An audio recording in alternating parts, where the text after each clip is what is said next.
ഇപ്പോൾ ചാണ്ടിയുമ്മൻ മാധ്യമങ്ങളോട് സംസാരിക്കുകയാണ്. നിമിഷപ്രിയ വിഷയത്തിലാണ് പ്രതികരണം അദ്ദേഹത്തിന്റെ വാക്കുകൾ. ഈ സാജൻ ഈ കുടുംബമായിട്ട് പല ദിവസങ്ങളായി ചർച്ചയുണ്ടായിട്ടുണ്ട് എന്നുള്ളതാണ് ഞാൻ മനസ്സിലാക്കുന്നത്. എല്ലാ കാര്യങ്ങളും ഞാൻ ഇപ്പോൾ വിട്ടു പറയുന്നില്ല. കാരണം നമുക്ക് ഈ കാര്യത്തിൽ കെയർഫുൾ ആയിട്ടൊരു മൂവ്മെൻ്റ് ആണ് ആവശ്യം. ആ കെയർഫുൾ മൂവ്മെൻറ്റ്സിന് ചിലപ്പോൾ ഒത്തിരി എക്സ്പോഷറും നല്ലതായിരിക്കില്ല എന്ന് കരുതുന്ന ആളാണ് ഞാൻ. അതുകൊണ്ട് തന്നെ എല്ലാ കാര്യങ്ങളിലേക്കും ഞാൻ കടക്കുന്നില്ല. ഇവിടെ ആ കുടുംബവുമായിട്ടുള്ള ചർച്ച അടിയന്തരമായി നടത്തേണ്ടതുണ്ട്. ആ ചർച്ച നടത്തി ഫൈനലായിട്ടുള്ള ഒരു റിലീസിലേക്ക് നമ്മൾ എത്തണമെങ്കിൽ അതിന് വളരെ കെയർഫുൾ ആയിട്ടുള്ള മൂവ്മെൻറ്റ്സ് ആണ് ആവശ്യം.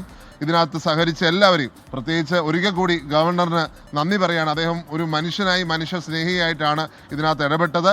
അദ്ദേഹത്തിനോടുള്ള താല്പര്യം പ്രത്യേകം അറിയിക്കുന്നു. അതുപോലെ തന്നെ കാന്തപുരം അബൂബക്കർ മുസ്ലിയാർ അവർകൾ, അദ്ദേഹം ശക്തമായ ഒരു എഫേർട്ട് ഇതിനകത്ത് എടുത്തു. അതുപോലെ ഞാൻ ഇവിടെ സൂചിപ്പിച്ച ശ്രീ സാജൻ ലത്തീഫ്, അദ്ദേഹത്തിൻ്റെ ഇടപെടലും വളരെ നിർണായകമായിരുന്നു എന്നീ അവസരത്തിൽ പറയാൻ സാധിക്കും.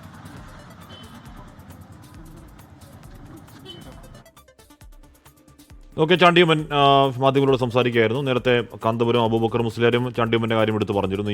ഈ പറയുന്ന രീതിയിൽ ദയാധനത്തിന് അവർ സമ്മതിക്കുകയാണെങ്കിൽ അതിൽ പണം കൊടുക്കാൻ ആളുകൾ തയ്യാറാണ് എന്ന മട്ടിൽ ചാണ്ടിയുമ്മൻ കാന്തപുരം അബൂബക്കർ മുസ്ലിയാരെയും ഗവർണറെയും ചാണ്ടിയുമ്മൻ്റെ കൂടെ ശ്രമഫലമാണ് നമ്മൾ ഈ കാണുന്ന ആശ്വാസം എന്ന് ഇപ്പോഴും പറയാൻ കഴിയും. ചാണ്ടിയുമ്മൻ പറയുന്നതാണ് സത്യം. അതിൻ്റെ